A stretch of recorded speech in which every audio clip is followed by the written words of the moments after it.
the ones that you see above, it's Lee, Tom, and Bob. Bob and Lee are father and son. Right. Bob is father of Lee. Let me just make moderator Bob. Yeah. And they have been reading the book since last year. I don't remember if it was January the 1st last year or not. But Lee has been doing this from a long time with his dad. So he and his dad joins every morning to read the book. And we have been all coming along together in this just out of synchronicity, if you want to say it like that. And we are now in the part of the lessons, in the lessons part of the book, because the last year we get to read the text part. So I'm gonna let Lee explain a little bit of this because I don't want to get stuck in words. I'm Adriana, I'm from Colombia. I have been doing this with them since January 1st as well. I found the book in May last year, and for me wasn't any hard to read the text part, but the lessons are new for me. So welcome, and I hope you find here a good space to practice the book, because really the book is about practice. And Tom is the author of the book called A Course in Miracles for Dummies, that will help you immensely to understand the text part of it. He has been really giving us good guidance on this. So I'm gonna let Lee. The thing is not so much the text as far as the words goes. It's the integration. It's like, for me, the things that will allow me to really understand the book and become the book. It's once I really grasp the projection made perception. Once that one is integrated completely in my life. So it's not like I do understand the word. Okay, Although great. I'm Italian, it's not a word. I'm a writer. I write children books. The words is like, I love words. It's just that the word carry a lot The of. practice is what it's harder, right? Yeah. It's the ego that, it's his job to. My ego is doing a very good job. Let's put it that way. You're far from alone. Yeah, that little devil, he's tough to deal with. Yeah, it's I me. It's me. The things that we just recently discussed with Alex, which is, the person who lead the WhatsApp group where we discussed ACIM,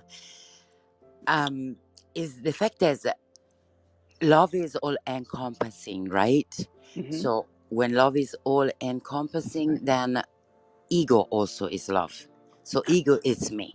So this is where is like This is where it gets confusing. I don't want the ego, but the ego is me. So if I don't want the ego, then I reject me and the Holy Spirit at the same time, because I am the Holy Spirit. So it's kind of a complicated relationship, let's call it, with the ego. Yeah. There's a Divine. level of detachment that you can get from the ego Yeah. that can really be freeing. And that is kind of, after reading this book, you find that the course part of it, the part that we're doing, right? We're on lesson 66 today. Mm-hmm. And this is the part that kind of helps you train your mind a little bit to start to question the thoughts that the ego has, right? The ego tells us this, that, and the next thing. And the ego's, it has it can see what's going on in the world. That's the way the book refers to it. Mm-hmm. But it lacks the vision. It lacks the wisdom. It's stuck in the past and future.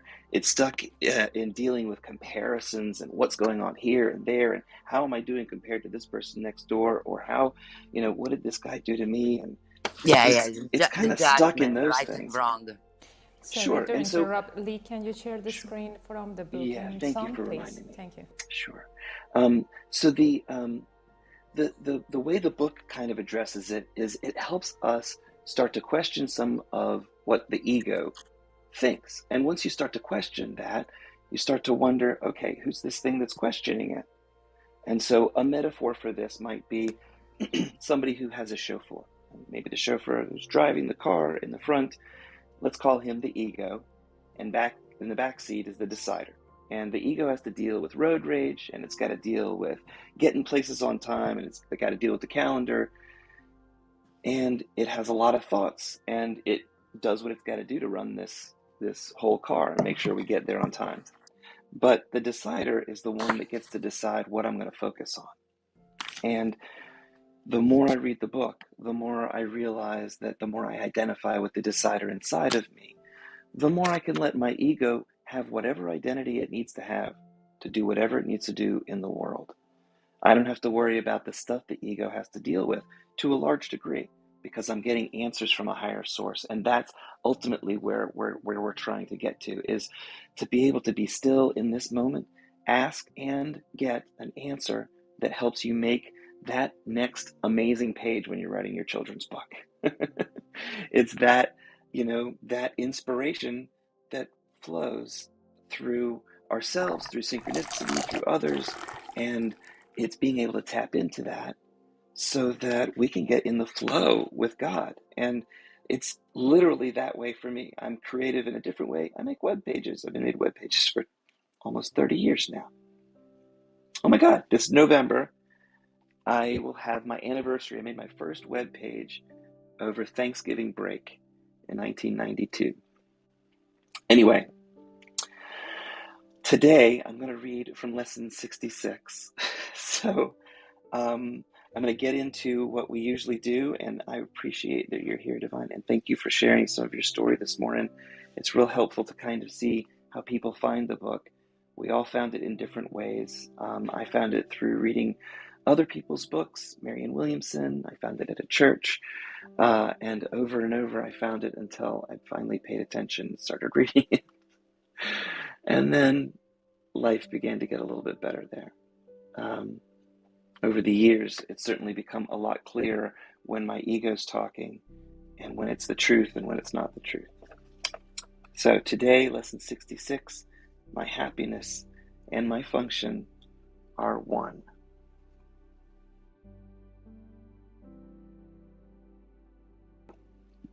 Wow. I hope everybody has their coffee. Here we go. You have surely noticed an emphasis throughout our recent lessons on the connection between fulfilling your function of forgiveness and achieving happiness.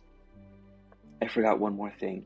Miss Divine, if you'd like to see what I'm reading, the link up at the top, you should be able to click on that link. And in there, that's our Facebook group.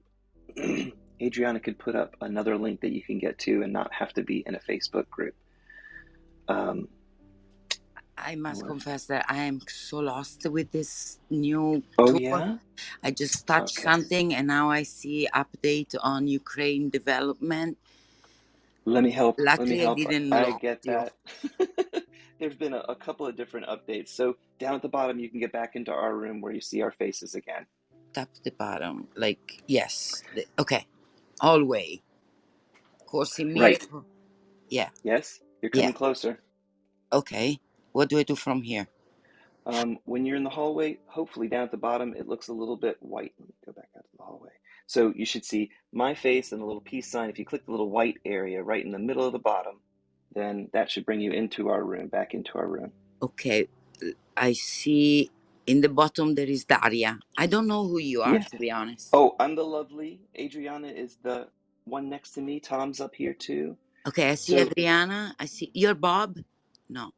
I'm lovely. I'm the first. Well, for me, I'm the first one to the top. My dad's Bob. Lovely Lee. Yes. Yes, that's me. Lovely. And I'm two people here. I've got one of me is playing music, and the other one of me is talking. So I press on you. I press your face. You don't have to press my face. No. You can just there's a box above me. It says A Course in Miracles, a purple box. Yes. Okay. In that window, I believe if you tap on it, I'm going to go there myself. It should lead to the video of what I'm reading so that you can see the words too. Okay. It's I don't think I lesson can do it on my phone, but 65. My only function the God gave me. yeah. It's, Oh well. Well, it's not that. It's lesson 66. Yeah. So it is I guess something. if we're stuck on a phone, you know what? Why don't you just relax and read? yes, I will exactly. I try have one. my book on my lap. Oh, even I better. just read along. Thank you so much for taking the time No to problem. explain to me. Thank you. No problem. Thanks, everybody. I appreciate your patience. Well, we have to clarify that right now Lee is gonna read from the book A Course in Miracles for Dummies. That it's Yep. the book that Tom Wakechild has written, because it helps us to understand a little bit deeply the lessons. So it will be the same like structure that you have It's in your almost book. the exact same It's thing, almost the except Mhm. exact same I thing. It's can I just that. can read it in a way that will make it really clear the stuff that's added here for clarity. And so if you're reading along, and of course in Italian it's going to be wildly different. Are you reading an English version, Italian Yeah, version? my Italian. I rather read in English, to be honest. Oh, okay, wonderful. All right, so then it actually should make a lot of sense. The work that Tom did is basically went in and removed the word it and put in what the actual it was, and I think that'll become clear as we go through. The articles are replaced, Awesome. Thank and you a so bunch of other stuff too. Okay, lesson 66. My happiness and my function are one. You have surely noticed an emphasis throughout our recent lessons on the connection between fulfilling your function of forgiveness and achieving happiness. This emphasis is because you do not really see the connection between your happiness and your function of forgiveness. Yet, there's more than just a connection between your happiness and your function of forgiveness. They are the same. Their forms are different, but their content is completely one. The ego does constant battle with the Holy Spirit on the fundamental question of what your function is. So does the ego do constant battle with the Holy Spirit about what your happiness is.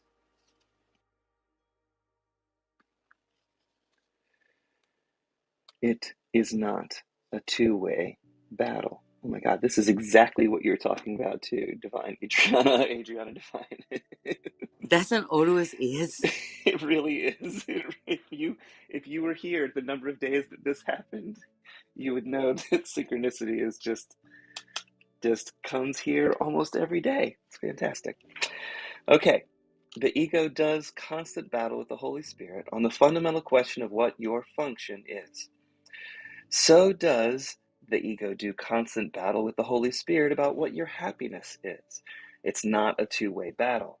The ego attacks, and the Holy Spirit does not respond. The Holy Spirit knows what your function is. The Holy Spirit knows that your function is your happiness. Today, we will try to go past this wholly meaningless battle and arrive at the truth about your function. We will not engage in senseless arguments about what your function is. We will not become hopelessly involved in defining happiness and determining the means for achieving happiness. We will not indulge the ego by listening to the ego's attacks on truth. We will merely be glad that we can find out what truth is. Our longer practice period today has its purpose, your acceptance of the fact that not only is there a very real connection between the function of forgiveness that God gave you and your happiness, but that the function of forgiveness and your happiness are actually identical. God gives you only happiness. Therefore, the function God gave you must be happiness, even if the function of forgiveness appears to be different. Today's exercises are an attempt to go beyond these differences in appearance and recognize a common content where a common content exists in truth between happiness and forgiveness. Begin the 10 to 15 minute practice period by reviewing these thoughts. God gives me only happiness. God has given my function of forgiveness to me.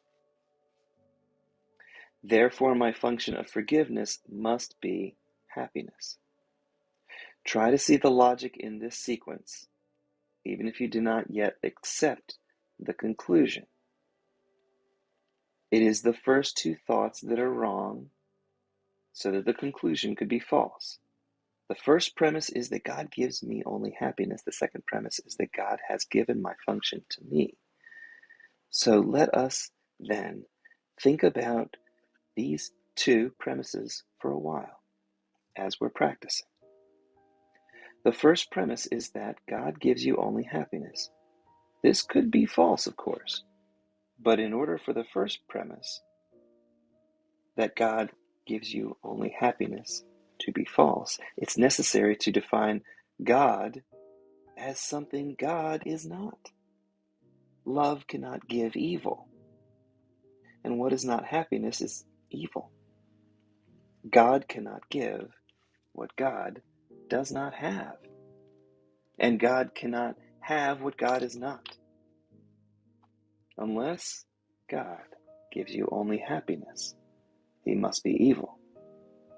And it's this definition of God as being evil that you are believing if you do not accept the first premise that God gives you only happiness.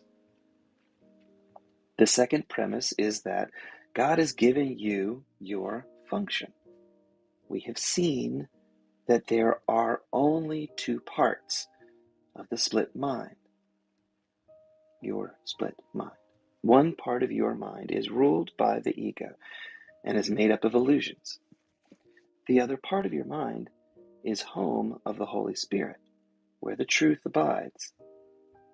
There are no other guides but the ego and the Holy Spirit to choose between, and no other outcomes possible as a result of your choice but the fear that the ego always engenders and the love that the Holy Spirit always offers to replace that fear-based thought system of the ego.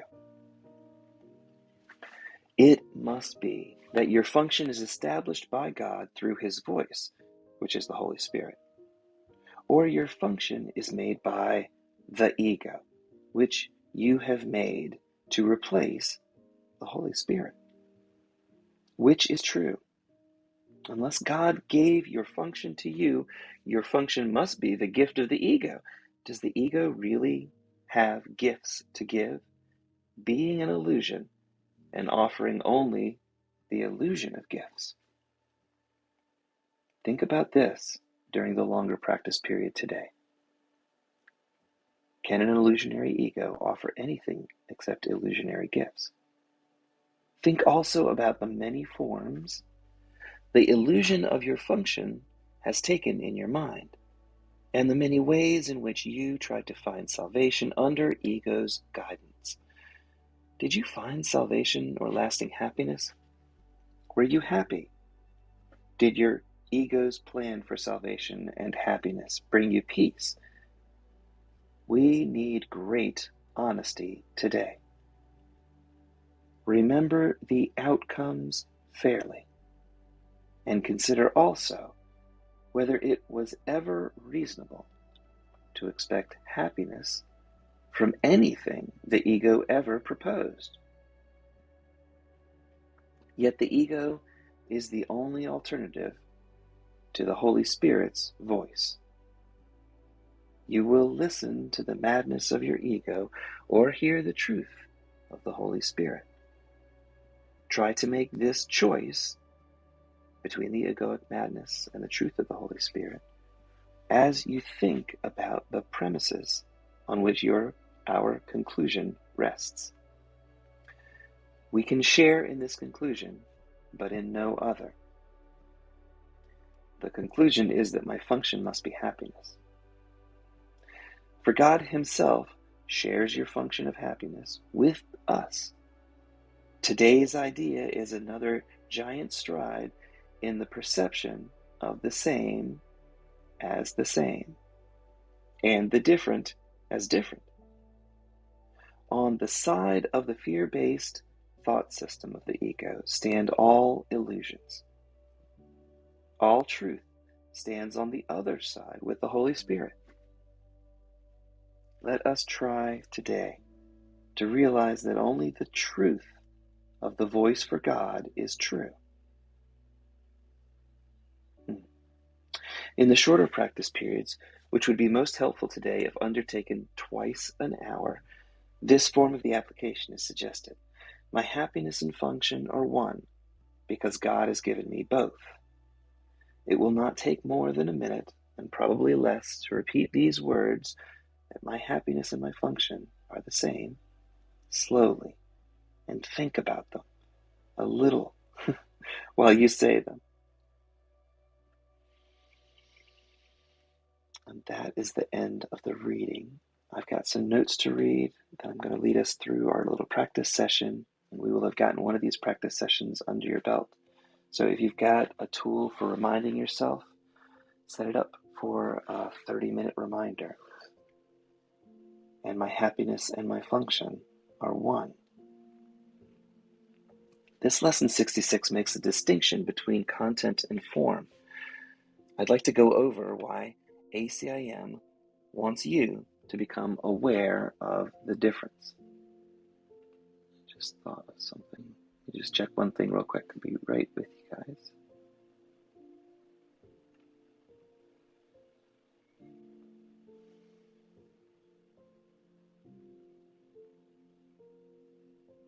Oh, good. It is working. So, in the reading along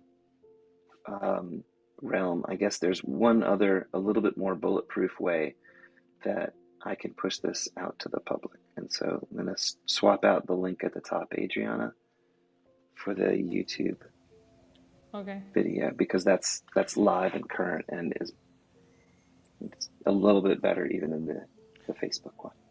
Mm-hmm. Okay.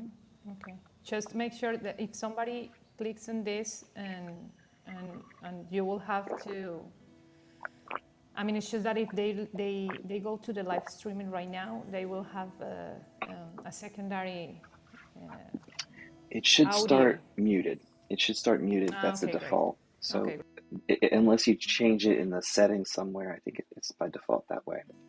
Or maybe somebody can click on it and let me know if it works like I think it does. But my hope was that you can see notes to lesson 66 on the screen, which you would see if you watched it later on. So I guess there's a little bit more background there, but I'm going to leave it at that and get into the notes here. Lesson 66 makes a distinction between content and form. I'd like to go over why ACIM wants you to become aware of the difference. Thank you. Form is the condition or circumstance that we see as the event itself. Form is used by the ego to confuse and prevent your decision maker from realizing that two seemingly different events are actually the same reoccurring event.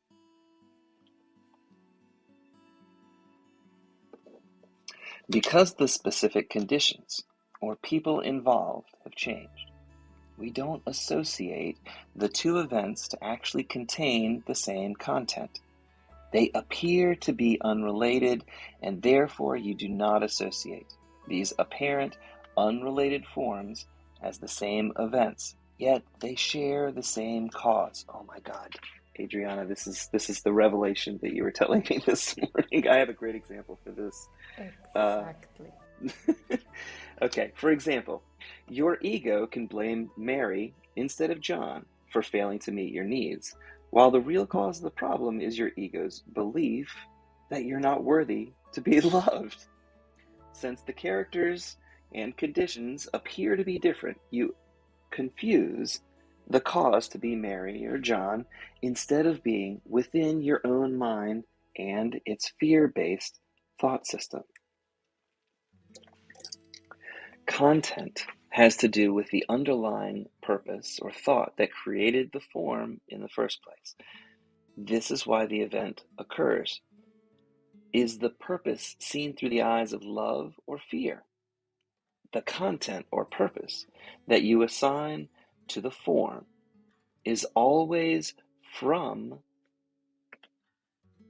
either the fear-based thought system of the ego or the Holy Spirit's thought system based on love and forgiveness.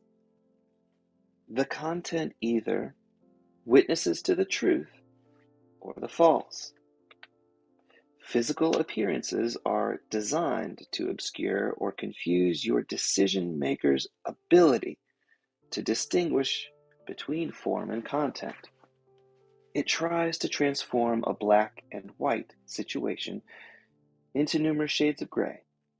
Certainty is lost when we lose sight of the content or purpose and get caught up with the drama of the form. My happiness and my function are one because they're the same. They're different forms, but the content is the same. Forgiveness recognizes my sinlessness and supports the truth of who I am. My happiness comes from recognizing and being who I truly am. I'm happy when I'm fulfilling my function. Both my happiness and forgiveness witness for the truth of who I am. God being only love gives me only happiness. The content for truth is that my will and God's will are the same. The content for the false is that my will and God's will are not the same. My ego confuses a form, the physical body, for the content of who I really am. There's your blockbuster line. Since the ego believes my will is different from God's will, capital G and capital W, yet God's will is only my happiness, is it any wonder that the ego does not know what will make me happy? All right, let's take a deep breath together. A Lee, nice would you cleansing. mind repeating that last sentence again? Oh, sure, absolutely, Thank you. absolutely. In fact, I will bring it over and post it in the Facebook group too, because this is really a great line. My ego confuses a form, literally my physical body, for the content of who I really am. After we went through the text, we read the text starting back in July 4th through the end of the year. It's really, really clear by the 36th paragraph chapter that every chapter shows a different facet of the same diamond, and that the ego continually confuses what's going on here in this physical reality for what is really true about me at a spirit level and how we are all one in God. So my ego confuses a form, the physical body, for the content of who I really am.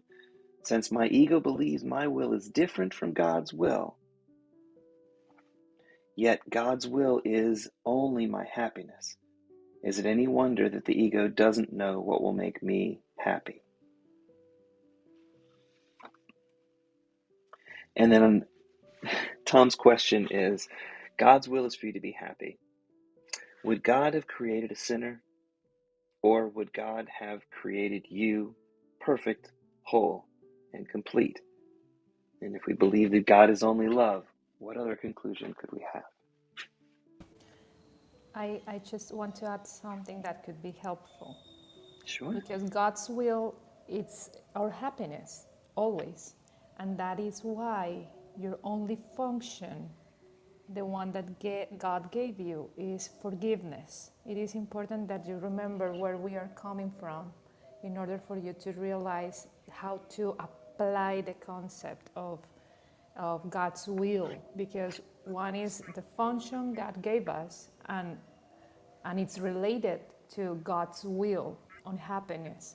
So your function is forgiveness in order for you to experience God's will for you to be happy always.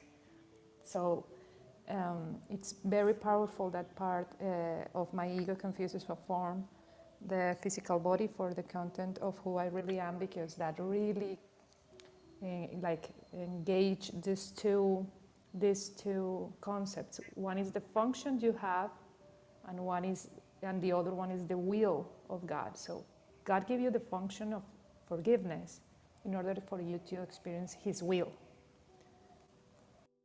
I just wanted to say something in regards to forgiveness, since you mentioned happiness. But forgiveness, we shouldn't just associate that with forgiving other people. Uh, Forgiveness is forgiving yourself also for having to believe or pretend that you were a sinner, that you lacked, that you were something other than as God created you, perfect, whole, and complete, and therefore this idea that you had to be a earner and somehow earn redemption. So when we talk about forgiveness, remember that if we want to hold our brothers or sisters in prison, we have to be on guard in that same prison so that they don't escape. So whenever you open up all the jail cells, that's only when you, as their jailer, can go free. So forgiveness is uh, until you can forgive, you really can't reclaim your own happiness because you're still in fear, guarding that prisoner from escaping the jail that you've placed them in your own mind. Yeah, Thank you. forgiveness that you're a body as well. I mean, that kind of forgiveness goes as well within the idea that you are this body. So forgiveness, in the way that Tom states it, it has to encompass as well the idea that you are a body, because you're just a perception of something that you're not right now. You're living in duality, so you need to constantly build the muscle to see above all of these level of the form in order for you to really understand the forgiveness part. You will not longer find forgiveness or will try to forgive others, because you will understand that the only forgiveness is within you about your own perception of the level of the form and all what it brings to your life. All the situation, relationship, conflicts, form, objects, all of it needs to be forgiven in order for you to have this experience of God's will, even though you are here in the level of the form, having an experience. May I say something that is my understanding of forgiveness from the book? Sure. The way the book has it, for me, in my perception, of course, forgiveness is you have nothing to forgive but yourself for losing the peace over something that didn't really happen, over something that someone didn't really do to you. This is what I learned about forgiveness from the book. It's like there is nobody else. There is nobody else. Everyone is just me, you. It's like we're the same. Exactly. And so when I feel like I need to forgive someone because I think that this person did something to me, in an illusionary world, there's nothing that someone can do to me, really. It's, if anything, it's me doing to me. But that's not even the problem. Like, the problem would be for me to lose the peace, because my function ultimately is peace, is to go where peace is. We cannot understand love, right? It's too much for us to understand, and harmony is unachievable according to the book in this lifetime. So peace is the only things we could really go for, right? I mean, that's my understanding so far.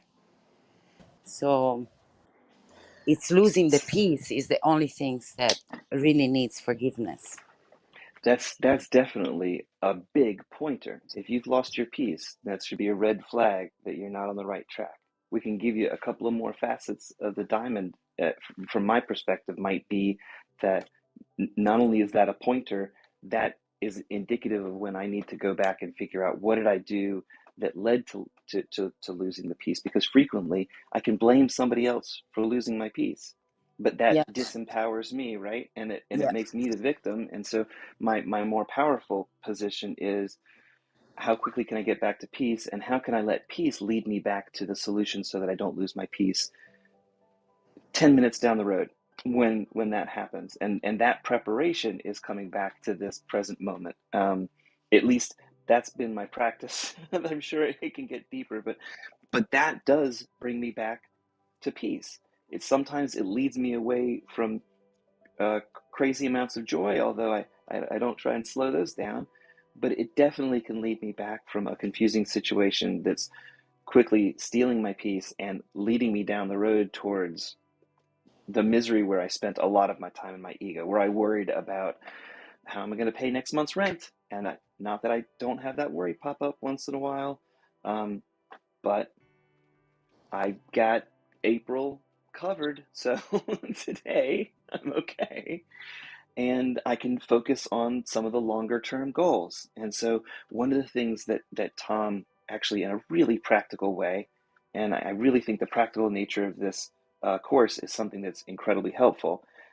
We touched on it yesterday, and it's prioritizing the most important things that are going on in your life. A priorities, the primary things in life, and the B priorities, stuff that you kind of have to do to keep things going in life, things that support A and kind of get life in order. And then there are the C things that are kind of optional. They could be fun, maybe distraction.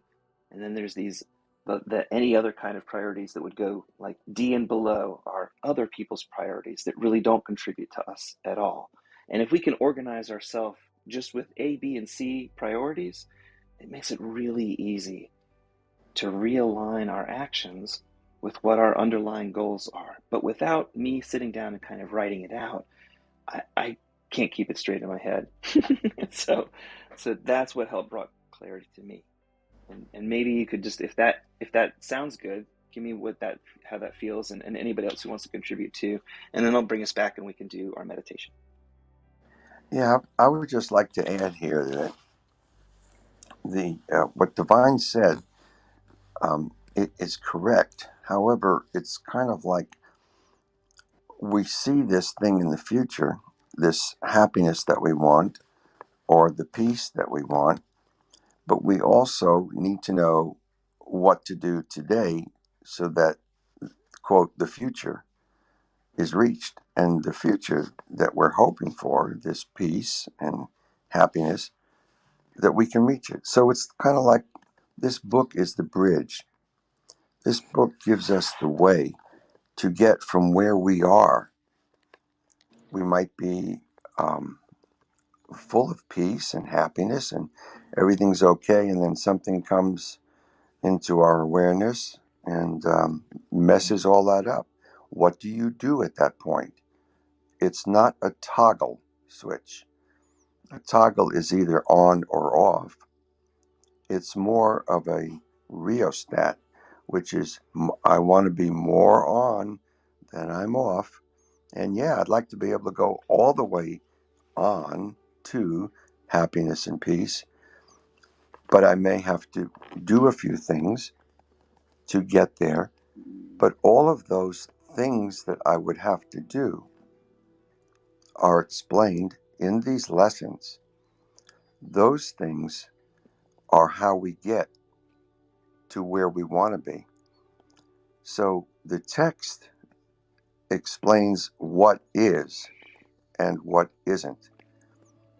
The lessons help us individually and collectively to get to the real truth of what is, and therefore we can be happy with those things that we will then have. One of the things that Lee just read is to be able to know that we weren't born sinners. And there's a lot of religions that teach us that we were born sinners. This is quite a change from the traditional Christian view, which this book which was dictated by Jesus Christ, explains finally that that's not the way it was. This is very hard for people who came up In all fact, the through word sin didn't exist in Christianity. Aramaic. I'm sorry, what? The word sin didn't exist in Aramaic when Jesus. I mean, when Jesus was asked about this part of the. I mean, there's some part of the Gospels that said that the apostles asked Jesus about the sin, but the sin as a word didn't exist in Aramaic. And in fact, what they had in that time was some form of missing the mark. What Mm-hmm. was the word that they used? I don't know which was the word in Aramaic, but they didn't use the sin as a concept, as a full concept of That's idea. correct. So it's funny And to see the sin as a missing the mark because that really undid all the great fear that it's attached to the word sin. that's very true. And it sometimes confuses people who were brought up in a very conservative or traditional form of Christianity. It, it, it, we are supposed to love our neighbor, period. That's the golden rule. And we love everyone. It's possible to do that.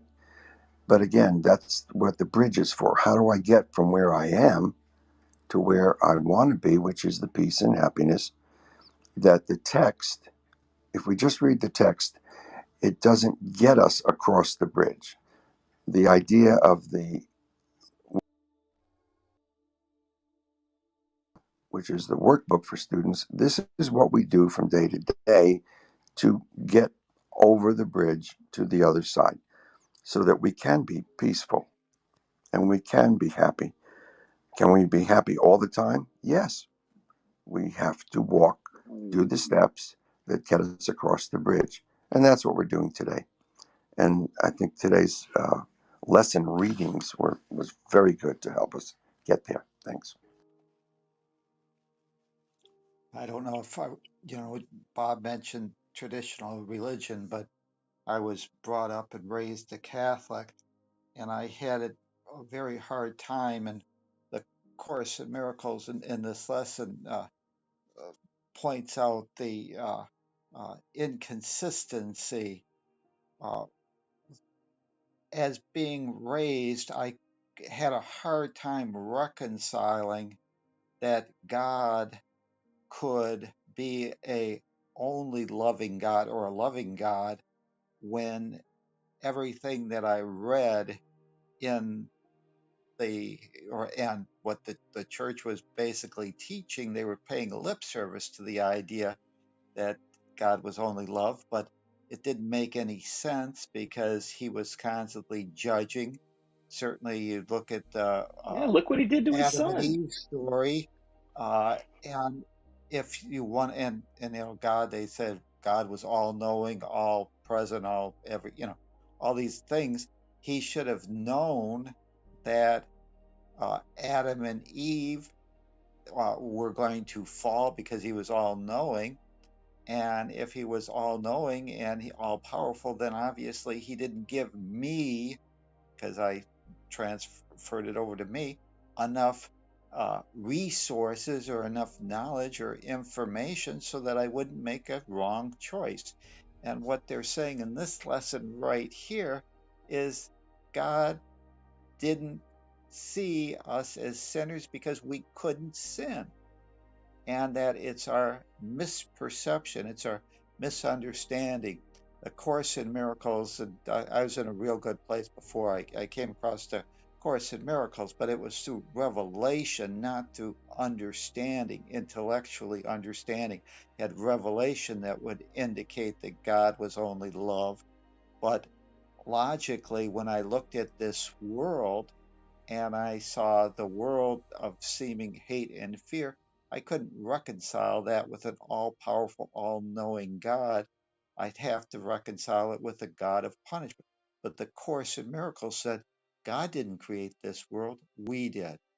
It says in this lesson, we never sinned. We believed that we sinned, and therefore we believed that the separation was real. There was no problem with pretending so that we could have experiences that there were opposites or that we could be separate from our source.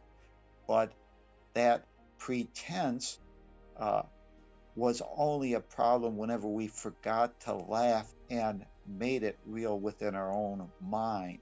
And so the Course in Miracles basically comes from a totally uh, different understanding of what God is in regards to the Western religions being Judaism, Christianity, and Islam. They've got this revengeful God. They give lip service to the idea that God can only be love. But when you look at they talk about in this content versus form, when you look at our physical uh, time space continuum, all that we see is hate and fear. And therefore, it was very difficult to reconcile the idea that God could have created a world of hate and fear and still be a loving God. This lesson says, hey, you screwed up. You made the assumption that God created this fear-based world. That's not true. You made an erroneous uh, conclusion that you were a sinner. That's not true. God is only love, and like begets like.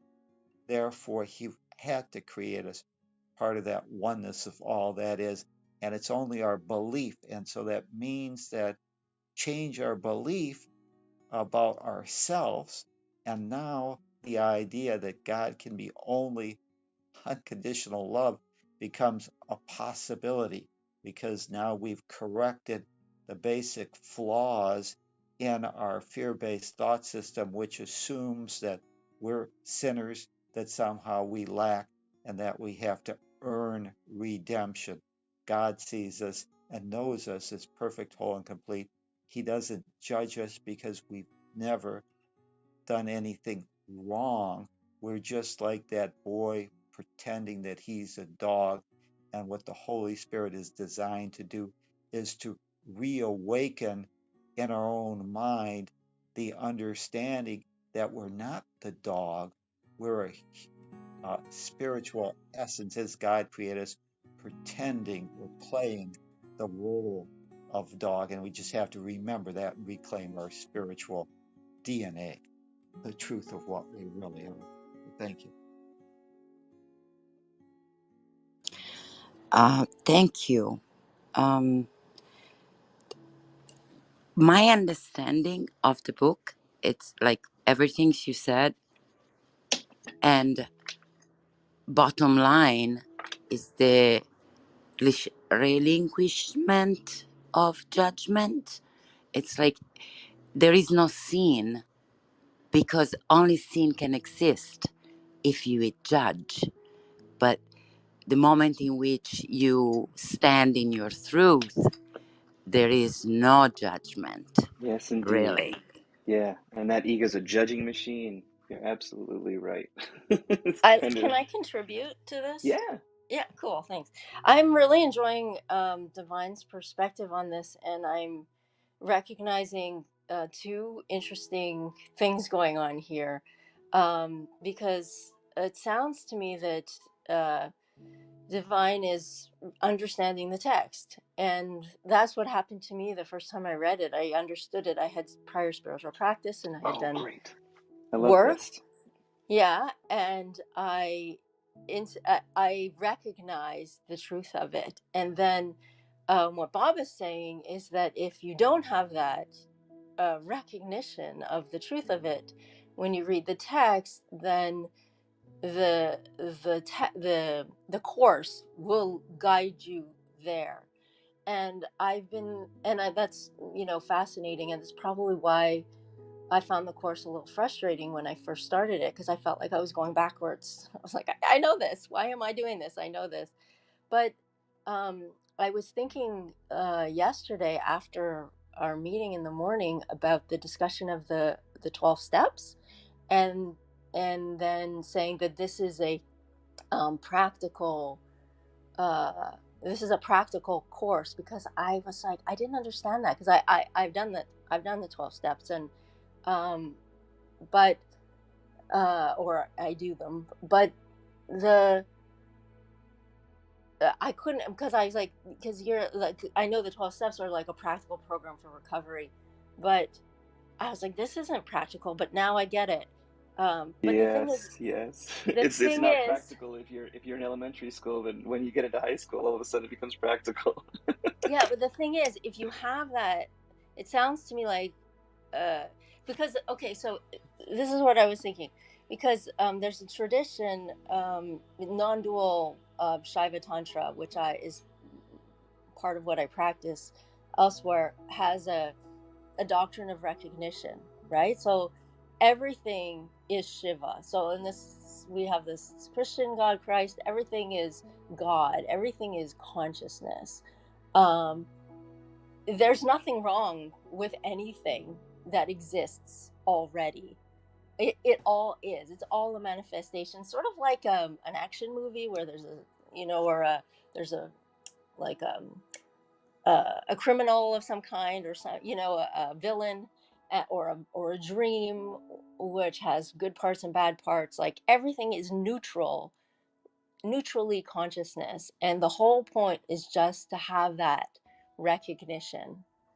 And I think that's kind of what I heard in what Divine said, this moment of like, oh, just see, a shift in perception is exactly what it says in the course, right? You just shift your perception and see that everything is consciousness. Nothing ever happened wrong. There was no sin. And then I understand this. The course I can see how you can think it's a practical. Yeah, it's I an mean, experience. It's an experience. yeah, I mean, Because otherwise it will be just some form of knowledge, but it will not become a certainty in your life if you don't apply this in every single moment that you feel a conflict in your life. Whenever you that's feel a conflict, it's just a resistance or an unbalance in duality. But that's the thing. Yeah. If I have it, like, for example, with the story of AA and the 12 steps, that story, I'm not good with names and details and whatever, but that story about that guy who went to Jung, and then Jung said, only a spiritual awakening will shift everything. So if you have that like moment of awakening, and then everything is different, every choice you make changes, because like once your perception shifts, because the 12 steps are 12 steps, they're a path to spiritual awakening, right? You get that 12 step, you're like, and then you carry that message once you've had that spiritual awakening, right? So it's just like you have that shift in perception, and then you're no longer making the same choices, you're no longer acting from the same place, like everything changes from there. But in, like, for example, in the 12 steps, you take those steps in order to like trigger that shift, so that then it just flows from you, because all of a sudden everything is different from that place. Yeah, it's like the difference between awakening and enlightenment. When you're in the awakening, it's just an experience of the identity expansion towards the wholeness concept of life.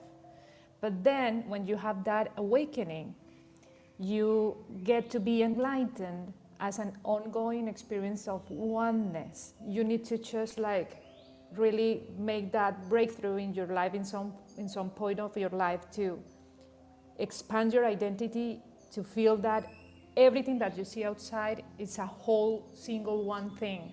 And then you will get your experience in the level of the form as an ongoing experience of that oneness.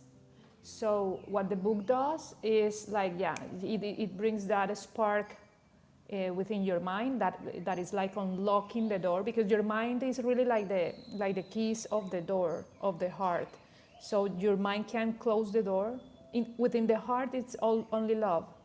and light and peace. But your mind holds the key. So your mind can close that door or can open the door. So it's like giving you the keys to open the door, and then when the door is open, of course you will start to see everything, even if the reality or if the level of the form brings you some form of conflict, you will no longer make the same decision that you were in the past. That's really like having an entire life of before the course and after the course in miracles.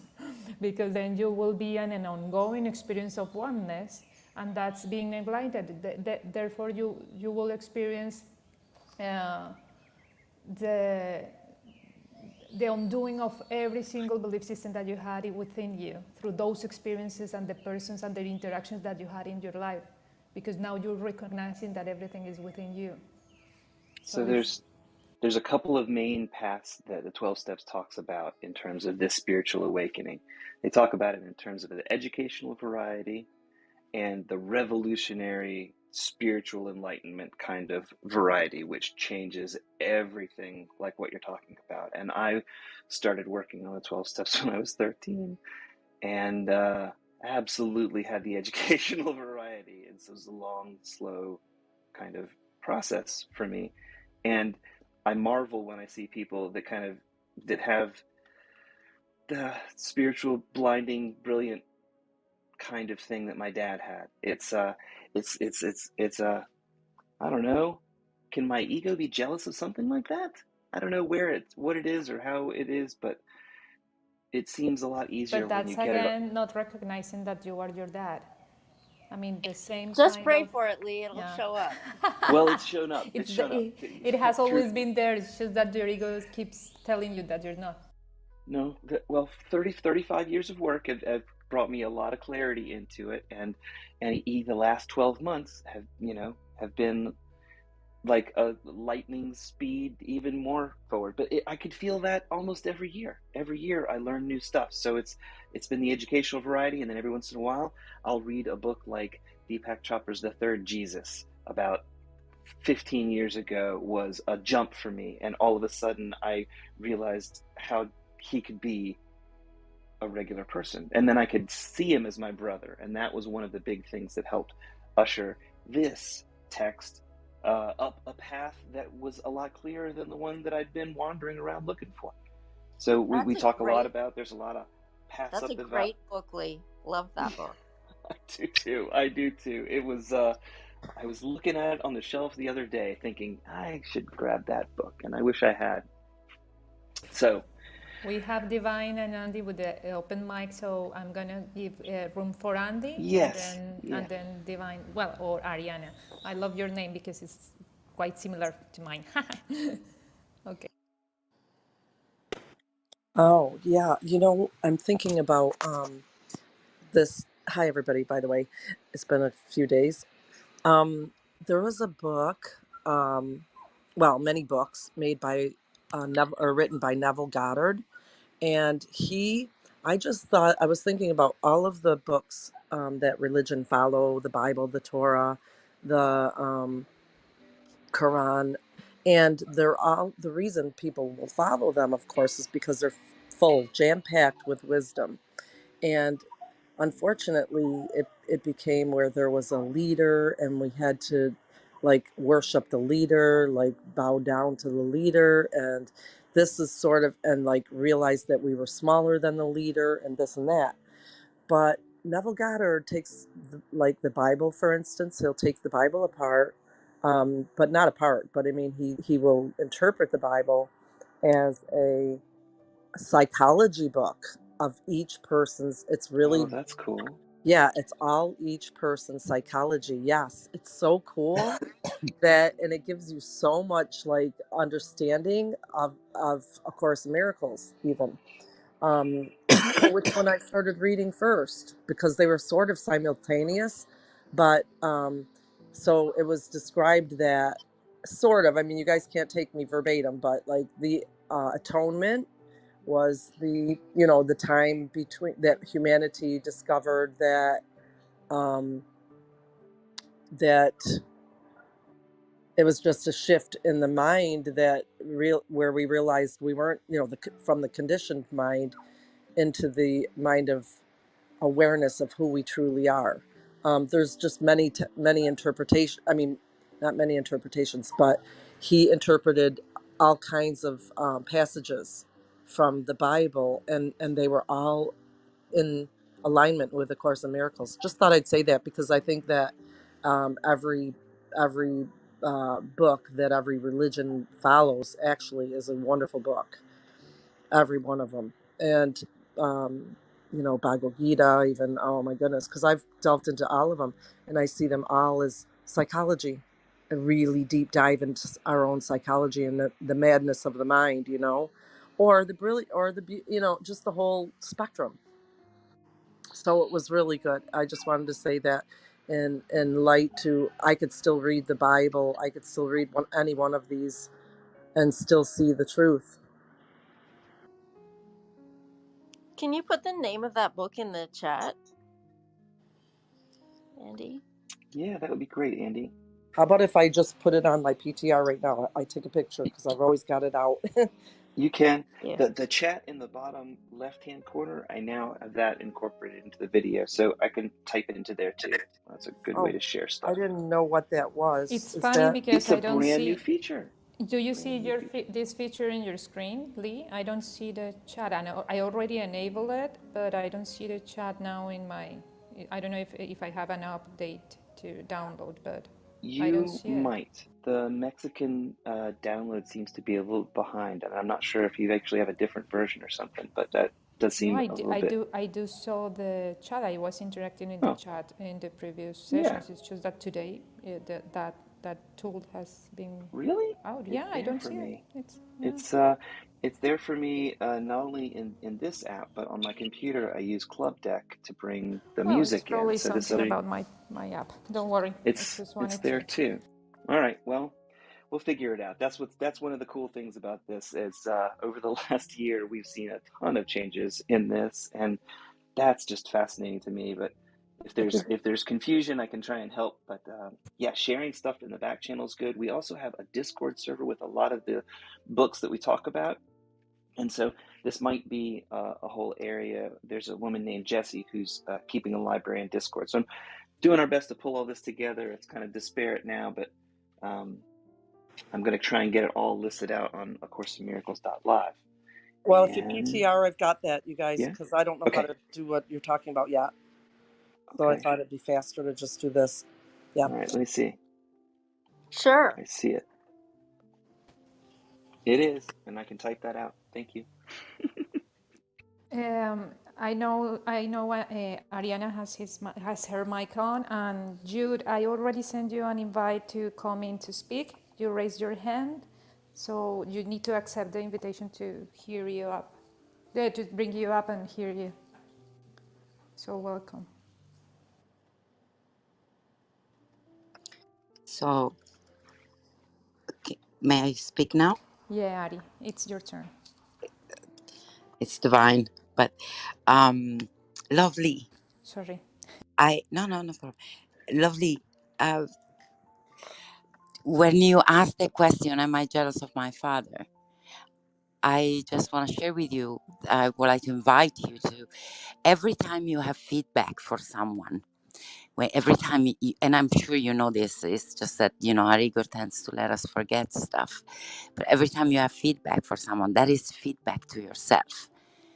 You can only see it because you already are. And that goes for the bad, which is very easy for us to see, but also for the good. For example, for me, it's easy when I say, I don't know, automatically my brain goes in judgment because I am living in this illusionary world, but I am here having this experience, and I would be kind of missing the point if I would just be, in the Holy Spirit vibes, let's say. So I am experiencing my experience. Every experience is valid because there is no judgment. So good or bad, there isn't. There's what is wrong, what is working, and what is not working according to what I want to accomplish. But my brain, my ego goes to this judgment. And it's easy to see it oh, I don't like these things about this person, these things about this person, these things about the way she did that or he did that, and then bring it back to myself and realize, okay, this is where I get to work on me so that I do not show up that way just because it's not working for what I want to accomplish. And it's easy, but it's harder when I see someone that I admire to do the same. There is something like, I don't know what it is, but there is something, a shyness maybe, that when I see someone that I admire, it's harder for me to say, okay, if I can see this, is because that's me. And that's why I give this invitation to you, because I just think it's hard for me. Sometimes it can be hard for other people too. But know that the feedback, it's always good and bad, or working or not working. Yes, Yeah. we talk a lot here about taking this world that we're walking through as an educational experience rather than taking it as a personal experience. And that might be the same kind of thing, but it does give me a sense of detachment from getting caught up in this mundane world of jealousy and emotions and all this other kind of stuff that is optional once I start looking at it from an educational perspective. It's my choice to just take it as information so that I can change the path that I go and miss it next time. There's a story that I heard first when I was a teenager in the 12-step groups, but it talks about walking down the sidewalk and falling in a hole and how hard it is to get out of that hole the first time you get out. And then you walk down the sidewalk and you fall in, and it's easier to get out the next time you walk down the sidewalk. And maybe you see it this time, and for some reason you still fall in. The habits that we get in are like this. And eventually you walk around the hole, and then you walk down a whole different street. And I've been through a lot of those kinds of learning experiences. This is one that I still am working on. Yesterday, Adriana and I were talking about a lot of that kind of stuff, getting caught up, and I found a whole new set of things that were subconscious before I thought about them, and now when I look at them, I realize how I was producing a negative effect in a partner, because my assumption was that there were some understandings, and I just came to the realization that obviously there's not that understanding on both sides. I hope I got what you were saying. Yes. Did I? Just like my invitation was not to be shy, and everything that you see that is beautiful and admirable of your father, just know that you can only see it because it's you already. It's within you. You Yes, the project mirror. that. That's why you see it. Yes. It's a Take it golden in. shadow. Yeah, we Yeah. talk a lot about that too. Absolutely. You're right, Jordan. Janine, go ahead if you wanted to say something. I think, Divine, you got your point across, right? I really appreciate you sharing and coming in and jumping in with us, by the way. Yes. All right, Janine, go ahead. Well, first I want to say hi, Divine. I think you said that you stopped at what you said what lesson in A Course in Miracles? Because you First sound, chapter? yeah, you I think sound she just stopped very, reading there, but yeah, she does seem to get it, right? you really get Yeah, it. I mean, I feel like you really, but it's just that it makes sense. I didn't thought about it when she said it, but she's stuck like that is because she knows that it's on the one. So that's why she keeps telling them I'm stuck in the first chapter. Yeah, that's where the whole idea of the book is. yeah. I mean, she sounds like she's really integrated the principles, or you're integrating the principles very well, and I love your perspectives on everything. And wow, I love Course in Miracles because everything is truly a logical procession. Like yesterday, after and I did the practice, every hour I set a little reminder. My only function is the one God gave me, and my mind, of course, my curious mind is like, well, what is that? What is that? What is that? And it just wouldn't stop asking that question. And I was so happy to read today's lesson, that it gives the answer to that. My happiness and my function are one. And my mind instantly felt, oh, okay, that kind of answers that. So it just takes your mind in this logical procession when you really marinate on it. I've literally marinated on that all day yesterday. And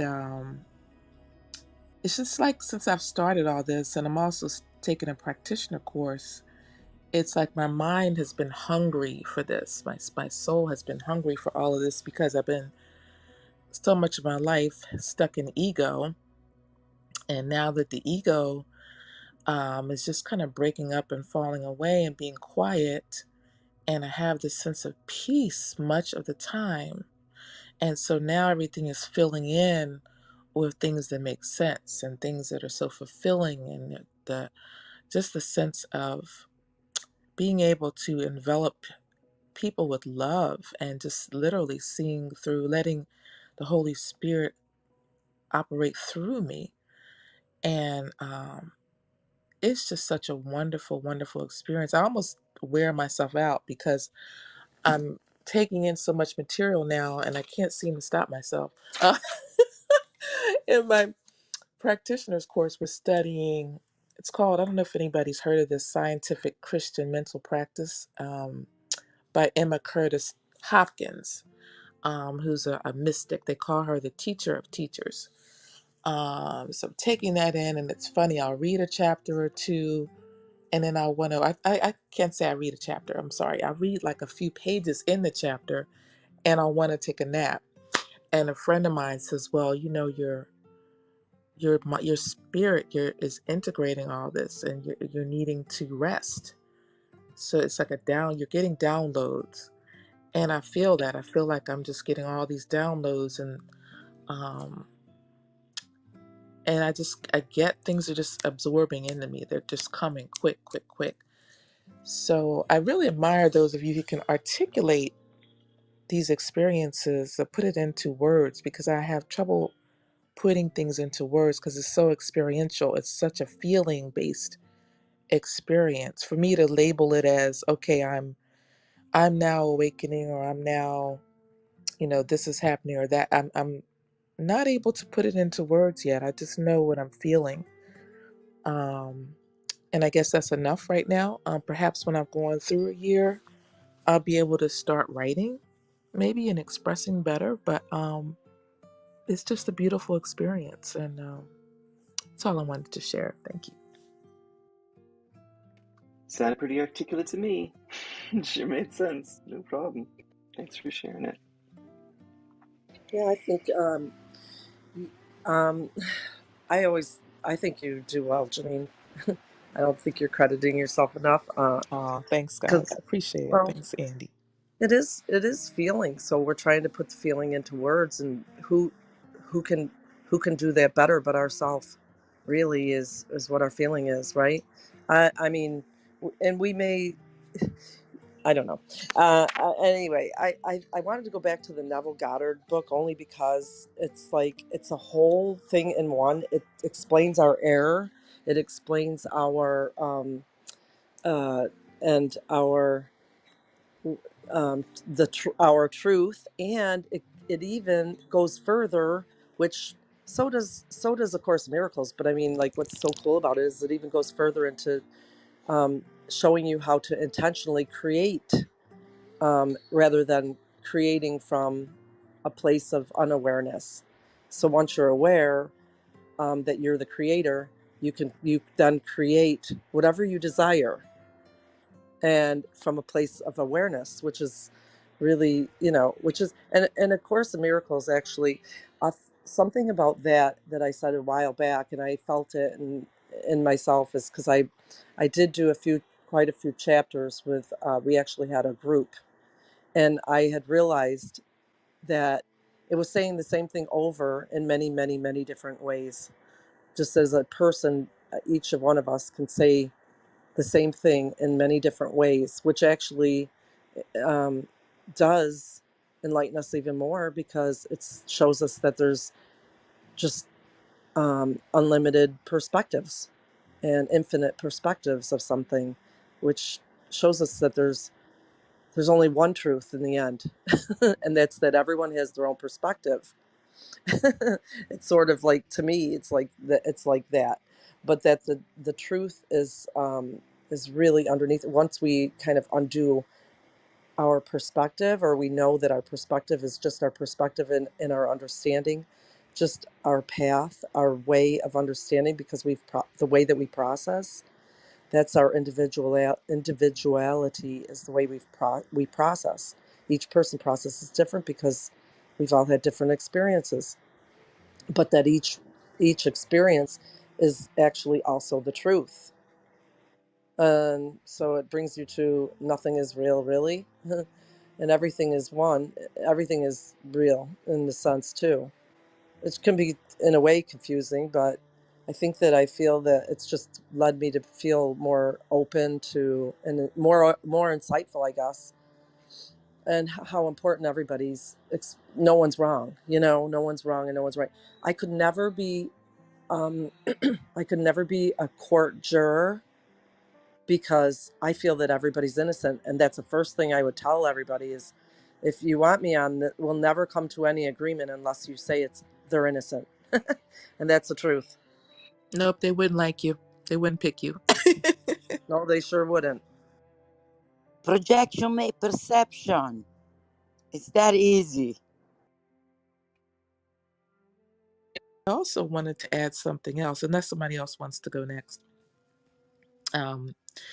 I think, Divine, you were talking about also when you see something in someone that I think you said something about being shy. Um, I have I call her, she's actually my herbalist and kind of a spirit mom. Well, not far from my mom's age, and she's very wise. But lately she's been sending me daily texts of all this information, and it's beautiful information, and I'll respond, but she never responds back. And my ego was like, at first, it was like, oh, this is beautiful. My heart was in it at first. Oh, this is so lovely. And then when she wasn't responding back, my ego was like, well, who does she think she is? It kicked up so bad. And I'm thinking, well, why would you think that? Because it was such beautiful, all peace, love, joy, like these pictures and then nice stuff, but she never responds back. And then I sat back and I questioned my ego. I said, well, why would you? This is great information. Why would you feel any kind of negative way about it at all? There's nothing negative about it. And I realized I really admire her and I love her. And I actually kind of miss her. And I see myself in her. And I actually want to connect more with her. I want to connect at a deeper level with her. And something said, well, you need to call her, reach out to her. This isn't about, your ego. And once I got into the space of love, it just quieted right down, and it squashed it like instantly. When I I saw, get it. I get where you're yeah, coming from. You're when communicating I with me through saw it for channel what it A, but it's was. one directional. Why is it one directional when it's supposed to be two directional? She's got to be seeing it when she's posting stuff. But Yeah. And when it you was, I called would, her, has it already transpired? Like, did you already turn this into a miracle? I didn't call her yet, All right, you're gonna turn this into a miracle. because I can't wait to see what happens. yeah, well, it's going to be all good because she's always like that. She's all love all the time. It was my stuff. It was my stuff. Foolishness. It was, Yeah, oh all well, right. oh, why doesn't she just post it on Facebook? Why is she singling me out? It Oh, was, I the know that conversation feeling. was so I do funny. that with my dad all the time. He can't do anything right. But that was my share. So every day learning, and I'll think I'm just fine, and then something pops up, which is good because it's something that I need to heal in myself or address, and then as soon as I address it, it's been healed. It's a miracle all the time. You get them every day. It's beautiful. Yeah, but what happens sometimes, I just want to let you know, don't feel disappointed in yourself when it comes up again and you think you healed it, because there's so many different situations that will come up that you'll think it's different, but it's still the same error in belief. And I used to get Yeah, really disappointed in myself when I'd be like, I thought I figured that one out. Well, here it is again. Not And I have perfect to yet, I guess, huh? right, I'm not perfect yet, darn it. Well, I don't really. I Good guess folks. I look at them now more as opportunities. Okay. And I kind of like that I can catch myself in these moments and I can kind of laugh about it, which is interesting. I kind of can laugh about it. So, yeah, Yeah, that's a change for me. they are opportunities. You're right. That's really what they are. They're nothing more than that. They're not a. That's not a bad thing for sure. And yeah, we'll never be perfect. They're just more opportunities, you know. But they are, and it does seem to come less. That's what's cool. Sometimes the opportunity, I mean, like as you undo it, it does seem you do. We do seem to get less triggered. And I'll call it. I think every trigger is an opportunity. So I'm I'm always happy to see one, but they do seem to get less. I don't know. Maybe I'm just not Mm. playing in the wrong, or I'm not playing on the right in the right park at the moment. Who knows? Maybe I've been afraid to go there still. Who knows? I don't know. But yeah, but we do find so much serenity and peace. You know, it starts to really happen. We start to realize we are it. We are serenity and peace. We don't even realize we're in it. I mean, we are. We don't realize we're not looking for it anymore. Why? Because we feel it. You know. Yeah, I know. I hear you. Let me do a All quick reset here. It's 8:05. I appreciate you guys coming here. We start at 6:30 every morning. Tomorrow I'll be here reading lesson 77. If anybody's got to go and transition, just want to say goodbye and thank you for sharing some time with us. And if you can stay, even better. We're not closing the room or anything. I just want to give you guys a chance for a quick reset. So we read through A Course in Miracles. We read through the text last year, and this year we're doing the workbook lessons, 66th day of the year. So we're on workbook lesson 66. And thank you guys for joining us. We'll be here for a little bit longer. Thank you. um, it's really fascinating to hear all of these various explanations of how each of us has continued to on our journey towards something. And some of us have used this book only. Some of us have used 12 steps and this book. Some of us have moved in many other directions. And now we're ready for this book. But the point that I want to make is even when you experience something, everything is still an idea. It- and if you picture an idea as the center of a watch, let's say, and the first time you experience that idea, you're seeing it from the viewpoint of 1 o'clock.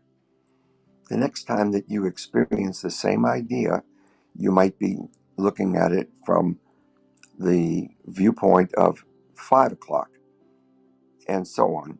And each time it looks like something different, but it's only because you're seeing it from a different point of view, a different place.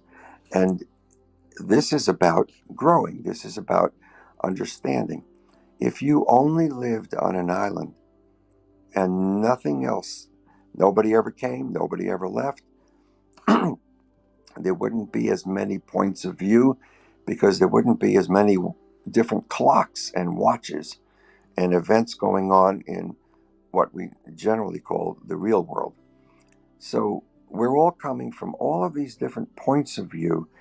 And what happens if you have another watch next to the first one and you're at 1 o'clock and you're looking at all the other watches from 1 o'clock in that first watch?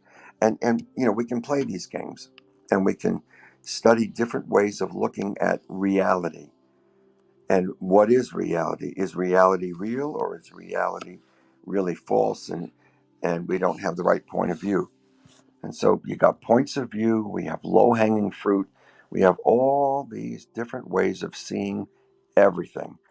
And then we come together, and this one book tries to gather as many of those low hanging fruits and also present the high hanging fruits and also present the different points of view that we have of each of those things. It's no wonder that we all appear different to each other at first because we are all seeing things from particular points of view, even though the things are similar. Ultimately, to get down to unifying all of these things, That's the key, because that's where peace is, where you have less and less dualities, and you have more and more, oh, this is what happened last year. It's just another point of view. When you begin to see that, it makes the whole thing a lot easier to understand. The one thing we can always agree on, or agree to disagree, is that there is one God. And there are still many people who think that there are a bunch of them. Okay, fine. That's because of their particular point of view towards God. If God is at watch, then you can have, let's just say, 12 views, or you can have 144 points of view. It all depends upon how you want to split it up. And splitting things up is the beginning of the problem that we got ourselves into, because we are one mind, but we decided that we could function on our own and tried to separate. And in our imagination, separated. We had a new point of view. Oh, I like this point of view. Oh, I like that point of view. My point of view is better than your point of view. And all of this kind of stuff is all about dualities. As until things begin to come together and we try to stitch together all of the points of view that we have held. When we were a child, we had one point of view of life, of the world, of future. As we get a little bit older, that changes. All of these things change, but there are some things that ultimately we keep coming back to. And that's what I find in this book is the place, after having studied many, read many things, different ways of looking at everything, I can come out to find out by looking inside me, what is my point of view of all of these experiences and truths. And some of us sit down and write a book at that point. Other people get up and preach. Other people get up and broadcast. It's you want to let other people know your point of view, because someone else might have the same one. At the same time, it's confusing, and at the same time, it's clarifying. It all depends upon which direction you want to go in. If you want to keep, and I have a friend, for the moment still, she is an anarchist. She will tell me she's an anarchist. And that is not the direction I want to go in. I want to know that there's an order to all of this stuff that's going on, even what's happening on the other side of our planet. Well, I say our planet, some of us are on the other side of the planet.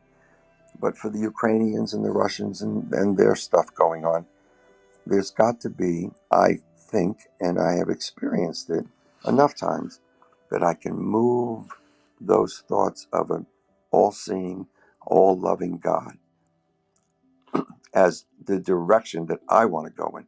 I want to go the way He's going, because that direction makes more sense. It's one that we come together more often than we have to separate. So all I'm doing is expressing why we're hearing some wonderful, apparently diverse at first, but very similar appearances and thought processes, because we're all really heading in the same direction. We just have a different point of view on it. So I just wanted to throw that out to either confuse you more or help you see it more clearly. Thank you. Lee, we're probably for a little meditation now. Fantastic. Your timing couldn't be better. Well, today's workbook lesson 66. My happiness and my function are one. And let's see, how can I figure out where? Here we go. All right. I'm looking for a way to leave a marker here so I can come back to this point in time. Oop, got it. All right. So frequently I try and do meditation right after I read the notes, and we got busy in a wonderful conversation, and that is really why we're here at a deep level, is to be able to connect and talk with one another and get some different viewpoints that help us learn from other people's perspective, which save us time for our own learning. So if you come back later on today and you're looking at the session that we had this morning with the intention of participating in the minute to start out your day, we'll find a way to make a bookmark of this so that you can come back relatively easily. You don't have to go through, I think, an hour and 45 minutes worth of video. So you'll see the workbook lesson of the day in a beautiful little flower, because we're heading really close towards spring. My happiness and my function are one. So let's bring our attention for a moment right back here to your body. There's a point where your body touches the surface below you. If you're in a chair, or you're standing, or sitting, or laying, bring your attention to that surface pressure and start bringing the energy up through your body, your connection to the earth, your connection with your breath. Watch your belly expand to make space for your lungs to pull air into your body. Feel that energy of that nice cool air calming you down. We'll go through a 4-second breath cycle. So 4 in, hold it for 4, breathe out for 4. Nice control with everything. Getting ourselves into a state of deeper receptiveness. And I'll read the lesson one more time to help seed it down into our memory and help us get the most out of this. So a deep breath in, 4, hold it for 3, 2, 1. Breathe out with control. 2. Nice deep breath in, filling your lungs, and hold it for me. And exhale with control. Last deep breath. Let's make it the deepest breath of the day. Breathe in as long as you feel like breathing in. Once you've got as much air in your lungs as you can hold that in your mind and count down from 8. 5, 4, 3, and let that breath go with control. We're going to come back to my happiness and my function are one. Throughout today, you're going to see how happiness can be a pointer in your life. The ego does battle with the Holy Spirit to convince us that we have a function other than happiness. The Holy Spirit leads us back to happiness. The ego will attack and say our function is something else. The Holy Spirit will lead us back to happiness for the full sonship, all your brothers and sisters. Today, we don't need to engage with the ego's arguments. We can simply show it love. We don't have to indulge by listening to its attacks. We can merely be glad that we can be shown what the truth is. Just like we took a deep breath now, taking a deep breath and coming back to this moment gets you beyond the ego. The ego exists thinking about the future and thinking about the past and judging and comparing. If you come back to this moment, none of those mental games are true. you can be present. And as soon as you are, the presence of God will show up. Once you quiet that egoic mind that speaks first and loudest, there does come a silence. In that silence, you will be presented with the truth. God gives me only happiness. He has given my function to me. Therefore, my function must be happiness.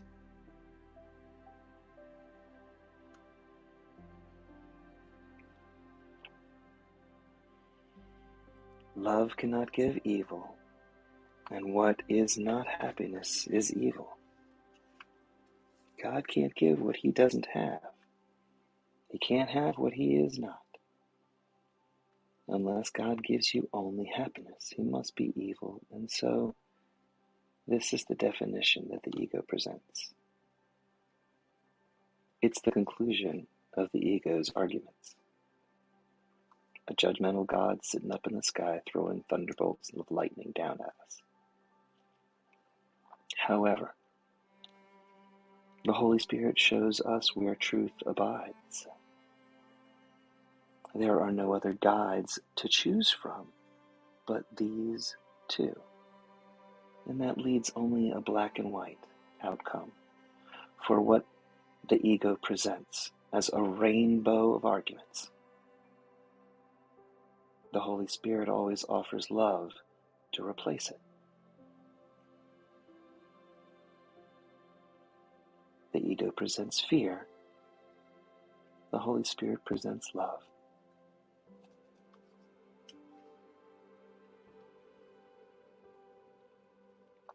We're going to need great honesty today to remember each of these outcomes fairly and to consider whether it's reasonable to expect happiness from anything the ego has ever proposed. You make a choice to listen to madness or hear the truth. So today, make this choice when you think about the premises that the conclusion rests. We can share in this conclusion that everything else won't lead us to the truth. Today's idea is another giant stride in the perception of seeing the truth for what it is. On one side are all illusions, and on the other side is all truth.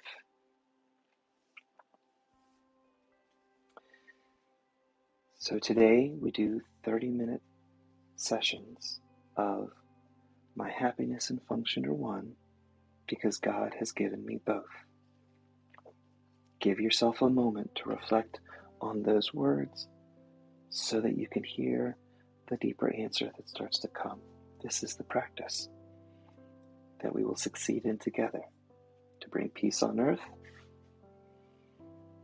and bring love back to the sonship.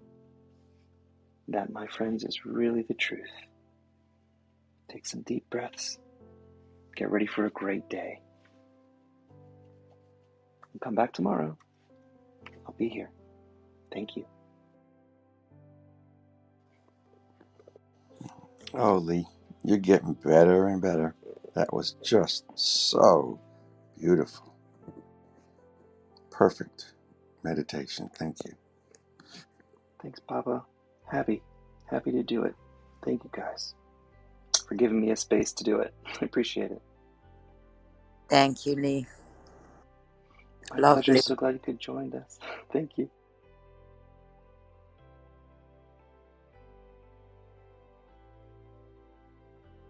So sometimes it'll peter out, and if everybody's got stuff to do, that's totally fine.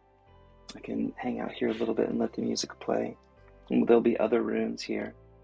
And if you tap on my face and hit the little bell on either of the faces, anything that's my face, that bell will ring when I start in the morning and give you a little alert. Otherwise, there's plenty of stuff in the calendar up top too. And thanks everybody again for coming today.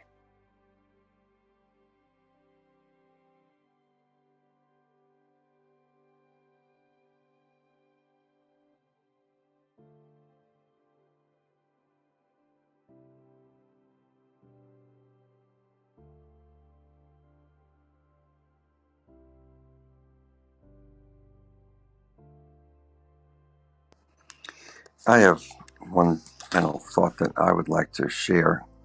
It's very brief for once, for me. The chooser that we think about, that guy that was sitting in the back of the limousine, it seems to me that he chooses, or she chooses, between the directions of a Holy Spirit or the directions of an ego. But it is only the ego that thinks there is something to choose from. The ego is the beginning of duality. And when we recognize that, there really is only one way to go. It's to follow the Holy Spirit. And these 365 lessons train us to be able to always follow the Holy Spirit to our own happiness.